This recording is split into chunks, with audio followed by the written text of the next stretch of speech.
Here we will solve some linear inequalities, and just remember in general the process for solving linear inequalities is almost identical to equations.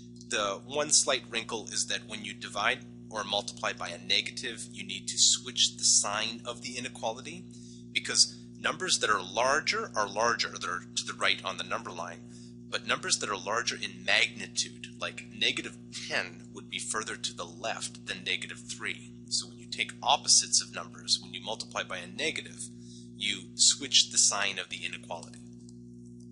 Okay, but let's look to see if this even shows up. So first problem is 3 is bigger than 2w plus 3. So first step, I'm going to subtract 3 from both sides.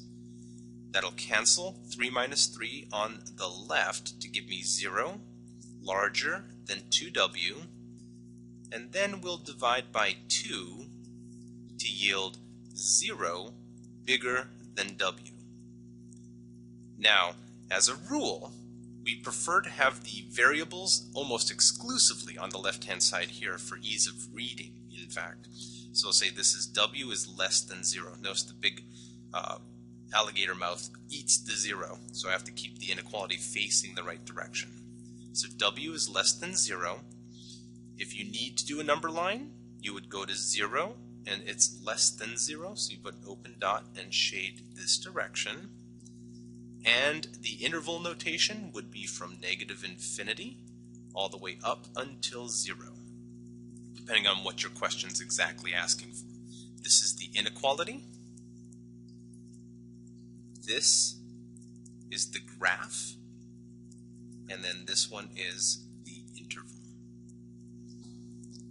Okay, next example, -29 is bigger than or equal to 5w plus 1. Subtract 1 from both sides to yield -30, bigger than or equal to 5w. Divide by 5 to get -6 is bigger than or equal to w. And again, I'm going to switch the sign of the inequality, not because I divided by a negative, because I didn't. I divided by 5, which is positive.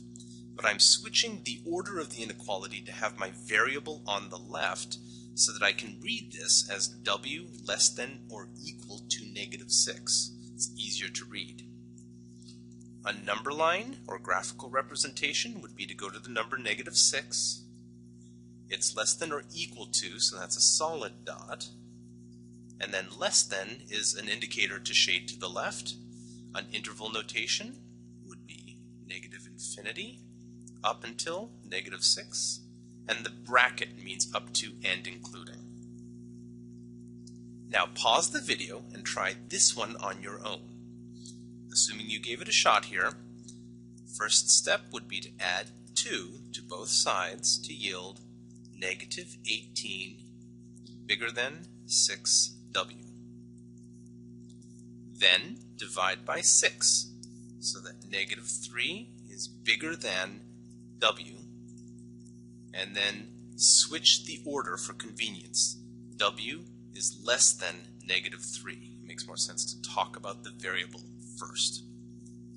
So if w is less than -3, if you were required to graph it on a number line, you would go to the number -3, put an open dot, and less than would mean you shade left because you want smaller numbers. And in an interval notation, we would say we were starting to shade at -infinity, and we were continuing to shade up until and not including the point -3.